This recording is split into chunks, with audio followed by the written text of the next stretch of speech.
Il veille à ce que notre caractère ne soit pas très mou. Si vous donnez à un enfant toujours tout ce qu'il désire, au moment même où il le veut, vous lui avez rendu un immense mauvais service, parce que vous avez fabriqué un mollusque. Mais il faut fabriquer quelqu'un qui a des os, hein, qui a une vraie personnalité, pas une personnalité. Ouais, bon, ça fait. Non, ça va. Et alors, et Dieu nous construit nos valeurs. Hébreu, il faut quand même qu'on le lise, hein. C'est pas l'essentiel, mais il faut qu'on le lise quand même. Hébreu 12. Hébreu 12, 10. Hébreu 12, 10. Nos pères nous châtiaient pour peu de jours, comme ils le trouvaient bon. Vous voyez, ils n'avaient pas toujours tout juste. Hein. Mais Dieu, lui, nous châtie pour notre bien, afin que nous participions à sa sainteté. Voilà. Et Dieu nous châtie aussi, mais pour un but, pour nous faire rendre participants de sa sainteté. Et Dieu nous apprend à aimer. Il nous apprend la générosité. Comment Dieu nous apprend la générosité? En étant lui-même généreux. Dieu est très généreux et il nous montre comment être généreux. Dieu nous apprend à travailler. Il nous apprend à persévérer. Il nous apprend à souffrir. Si vous n'apprenez pas un enfant à souffrir, c'est difficile. Par exemple, quand les enfants font du sport, alors ça c'est plutôt les papas qui auront souvent plus d'impact. Parce que quand les enfants font du sport, les mamans, en général, quand elles voient que l'enfant commence à peiner, à souffrir, qu'il est rouge, ils disent « Mais arrête !» Tandis que les papas disent « Allez, vas-y !» Allez !» Oui, mais c'est mal. Ouais, vas-y !» Donc, c'est la complémentarité. Hein. Dieu nous apprend à souffrir. Et il sait, il n'aime pas nous voir souffrir. Donc, vous voyez, c'est pour ça que, vraiment... Si je peux vraiment vous faire rentrer vraiment là-dedans, si vous considérez toujours que Dieu est votre papa, et dans tout ce qui vous arrive, vous vous demandez toujours comment Dieu, mon papa, qu'est-ce qu'il est en train de faire avec moi aujourd'hui pour moi? Comment, dans ce qui m'arrive maintenant, comment c'est la démonstration que mon papa s'occupe de moi? Donc, à ce moment-là, vous regardez les circonstances de votre vie, les difficultés, les problèmes, etc. Vous les subissez pas seulement, mais vous vous dites, dans ça, Dieu est aussi en train de faire quelque chose avec moi. Dans ça, Dieu est aussi en train de m'apprendre, Dieu est en train de me former, Dieu est en train de me donner des capacités, du courage, de la force. Dieu est en train de faire quelque chose pour moi. Nous, faibles comme on était, nos enfants, on ne les a pas abandonnés, on ne les a pas laissés, quelquefois on n'a pas été assez performants, ou des fois on a été, même en tant que parents, des fois on a été paresseux, ou on a été limité. Okay, mais Dieu n'est pas ça. Donc ça veut dire que Dieu, lui, est parfait dans son rôle de papa. C'est jamais un père absent, il n'est jamais, au moment où il faudrait aimer un enfant, faire quelque chose avec lui, il n'est pas caché derrière l'équipe. Non, je suis certain. Mais Dieu prend soin de nous d'une manière très, très fidèle, très attentive. Quand Dieu a appelé... Et puis alors, un papa, un vrai père, il projette quelque chose, un avenir pour ses enfants. J'ai toujours été étonné par cette scène. Vous vous rappelez cette scène quand Dieu a parlé à Samuel? Pas celui-là, l'autre.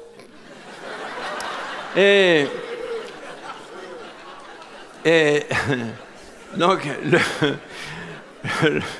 le petit Samuel était dans le temple, hein, et il était encore petit, et il servait, il était vraiment un serviteur. Il y avait le sacrificateur, Élie, qui était là, un sacrificateur pas très performant d'ailleurs, et puis voilà que l'Éternel a parlé au petit Samuel.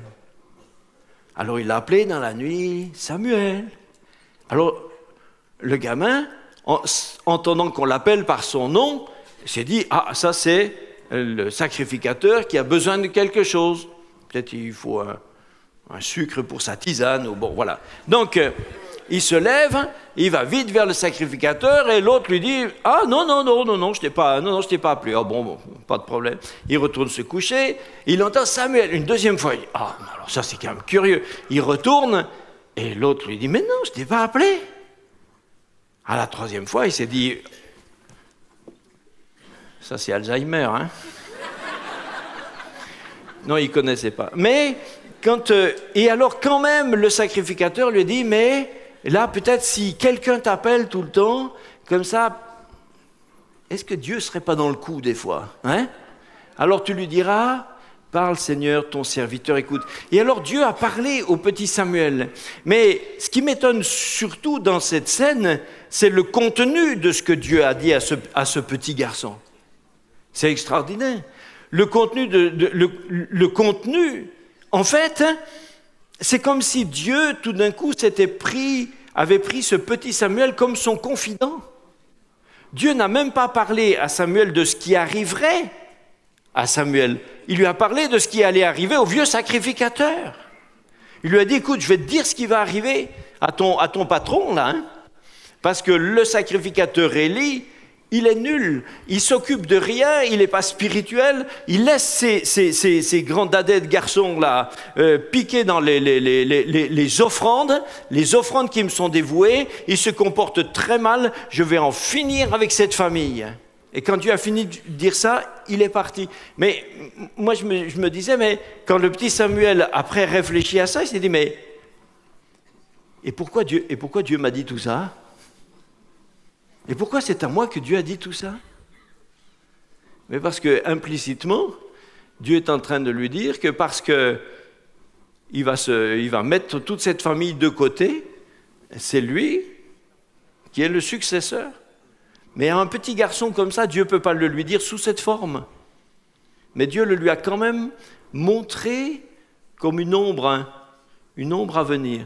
Et maintenant, le petit Samuel savait très bien exactement, il savait très bien quel était son avenir.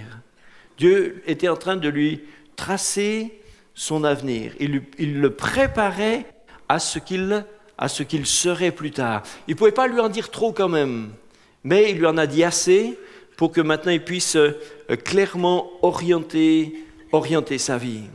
Et il faut et Dieu nous prépare un destin, Dieu nous prépare une vie. Dieu a des projets avec chacun d'entre nous.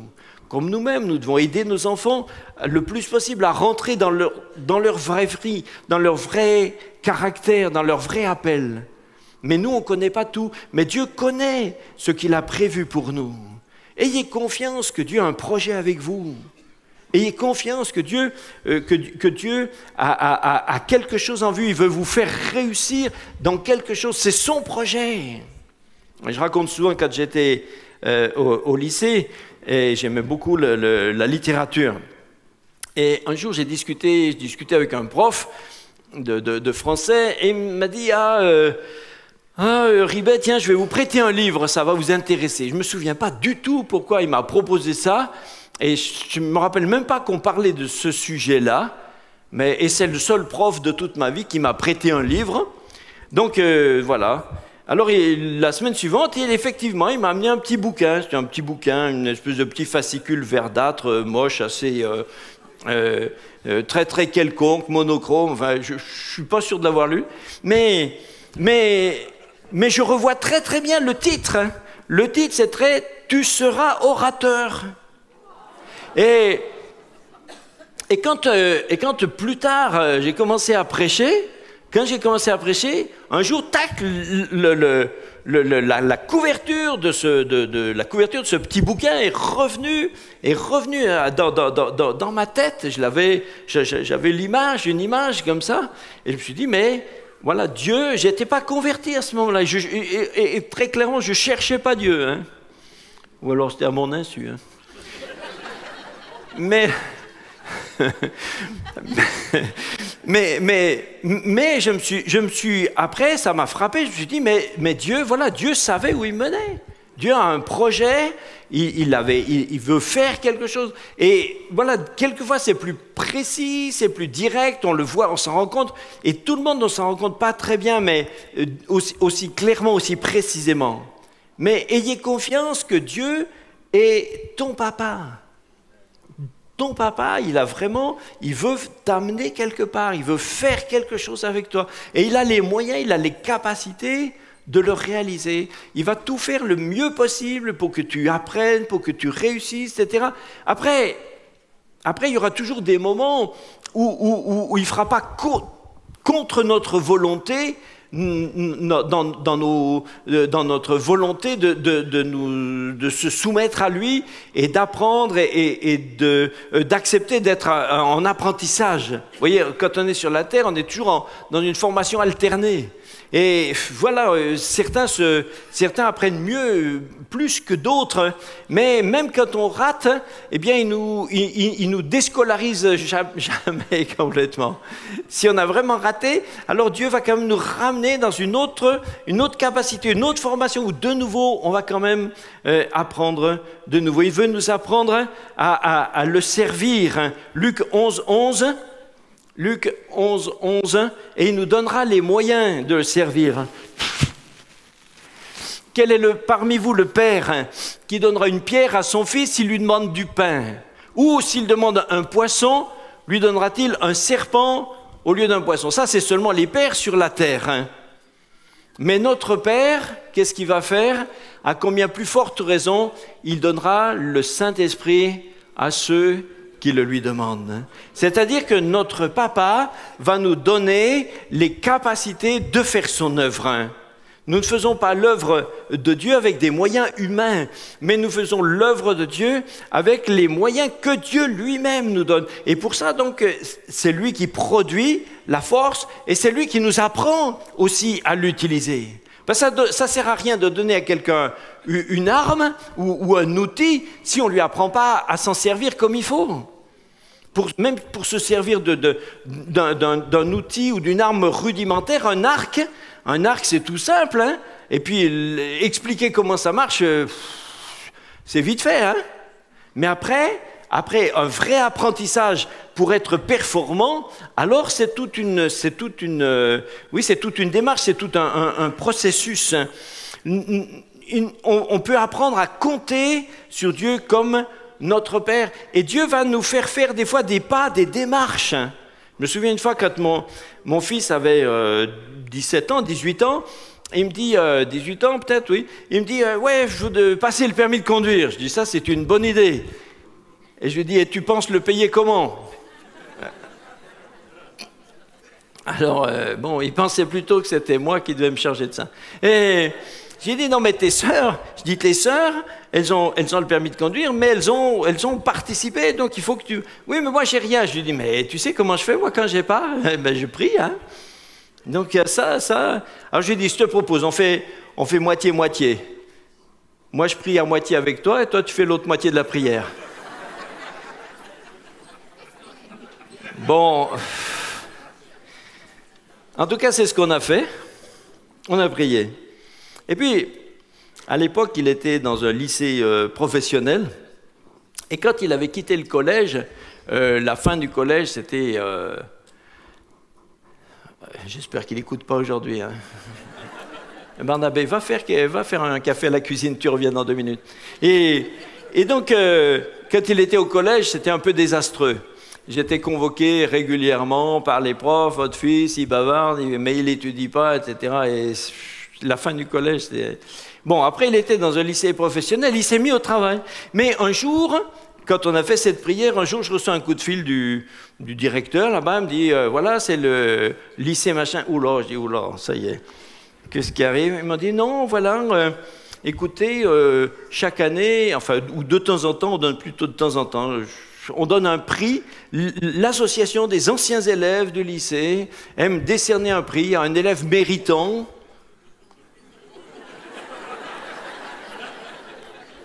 Et donc, on a pensé à votre fils.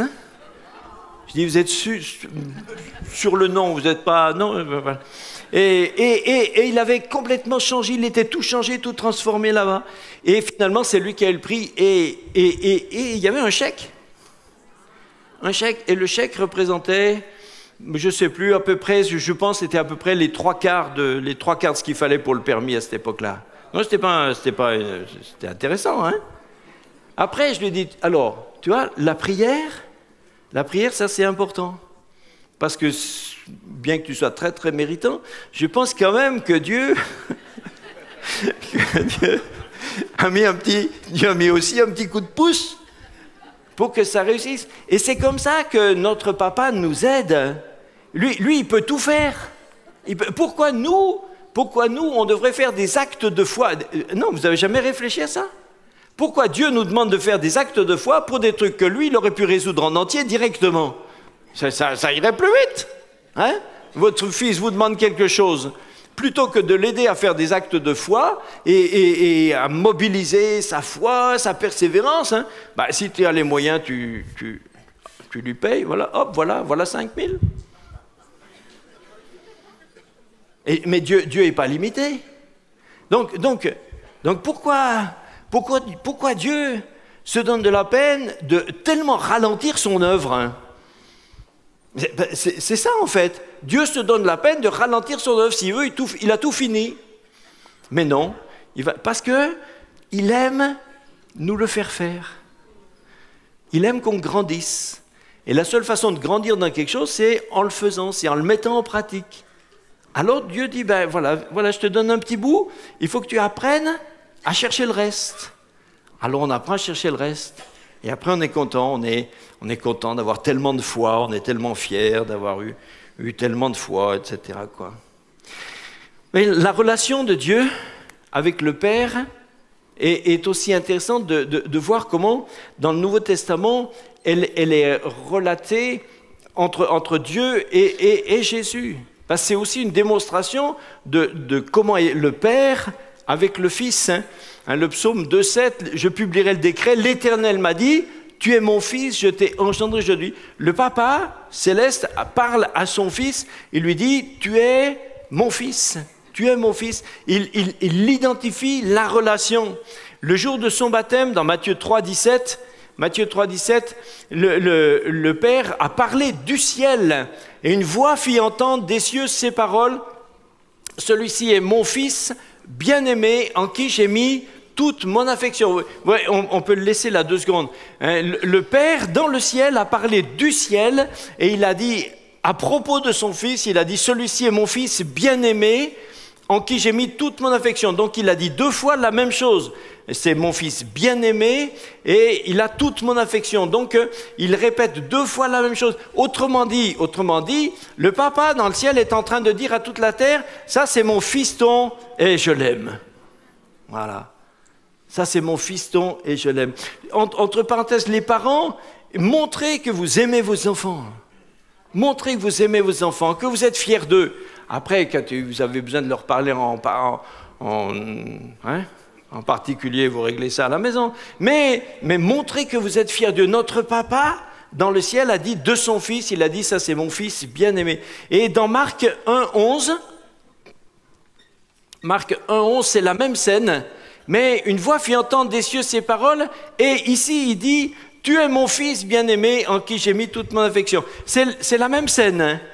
Mais tout à l'heure, le rédacteur disait que Dieu l'avait dit à propos de son Fils, il l'avait dit aux autres. Tandis qu'ici, le Père s'adresse à son Fils. Il lui dit, toi, tu es mon Fils bien-aimé. Et Dieu aime nous dire aussi qu'il nous aime.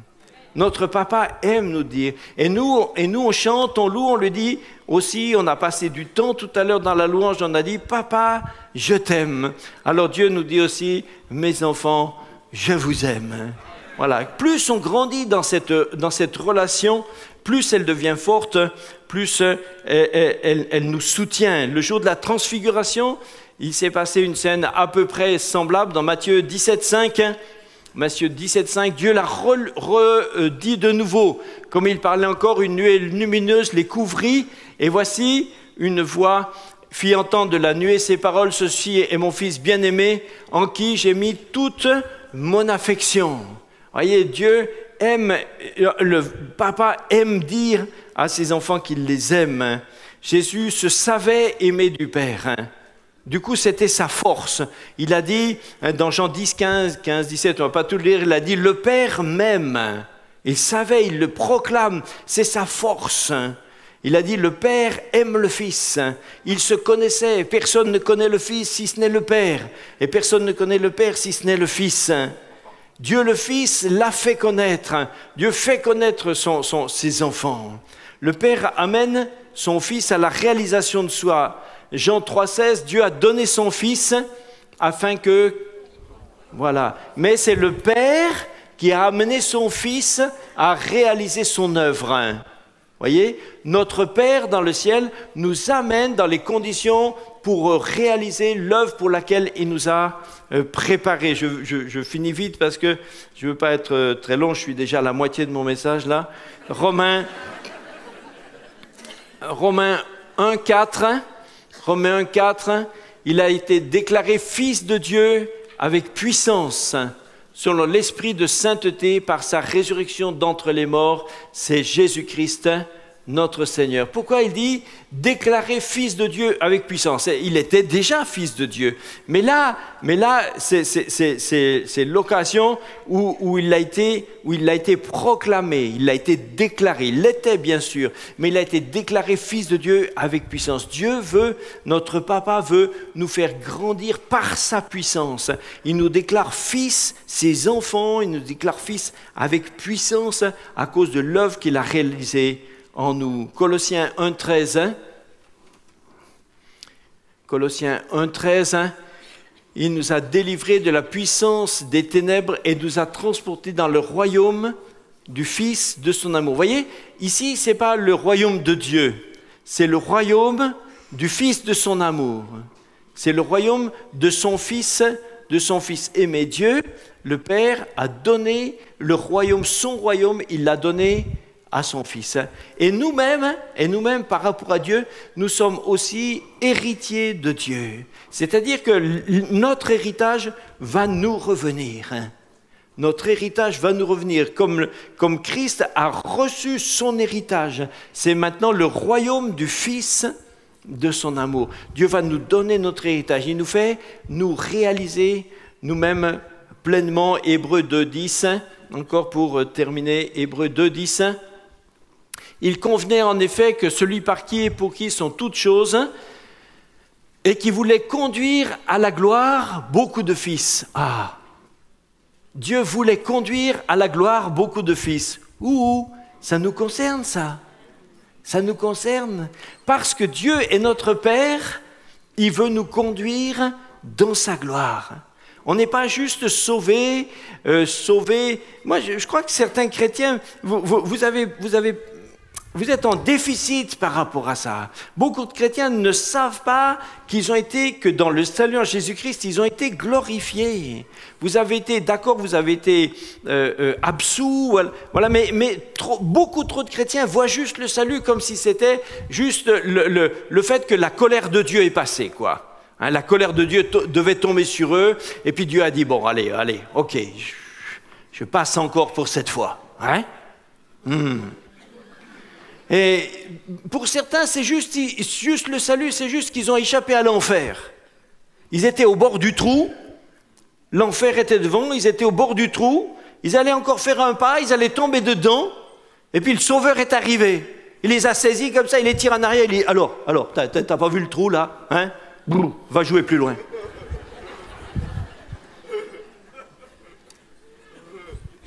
Mais le salut, ça c'est juste un aspect. Mais le salut, c'est pas ça. Le salut, c'est que Dieu veut nous glorifier. Il voulait conduire à la gloire beaucoup de fils. Waouh! Ça, c'est autre chose. C'est autre chose que juste une bouée de secours. C'est autre chose qu'un plan B. Voyez, Jésus a raconté l'histoire qu'on appelle l'histoire du fils prodigue, et que moi j'aime bien appeler l'histoire du frère du fils prodigue. Parce que je ne suis pas sûr que le personnage principal de l'histoire de la parabole du fils prodigue, je ne suis pas sûr que le personnage central soit autant le fils prodigue comme on le dit, mais Jésus a parlé à propos de son frère. Dans la même maison, il y avait 2 fils, et les deux, en réalité, les deux ne connaissaient pas bien leur papa. Il y en a un qui a cru que c'était un papa gâteau, il a profité de lui. Mais il a mal vécu, etc. Quand il revient, le texte dit que le père est sorti à sa rencontre, même mieux encore, il a couru, il n'a plus écouté ses rhumatismes, mais il courait quand même sur le chemin. Et il a couru, il l'a pris, il l'a serré. Mon fils, mon fils, mon fils. Avant il était mort, maintenant il est revenu. J'ai retrouvé mon fils. Et pendant ce temps, l'autre c'est un bosseur, hein.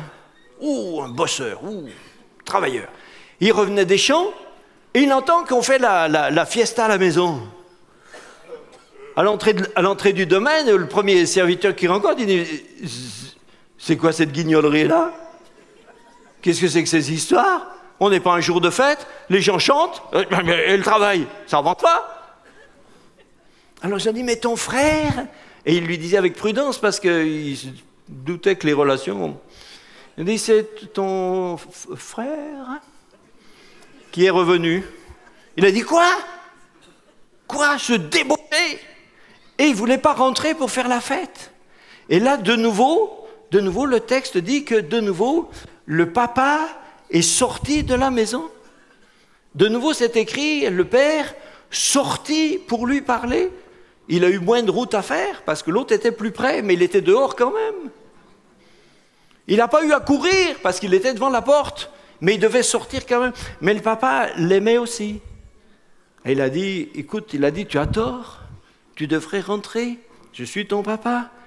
Mais finalement, on se rend compte que ce frère-là avait une bonne religion, il vivait dans la maison du papa, il était travailleur, il était sûrement intègre, il n'était pas débauché, mais il ne connaissait pas son papa comme son papa.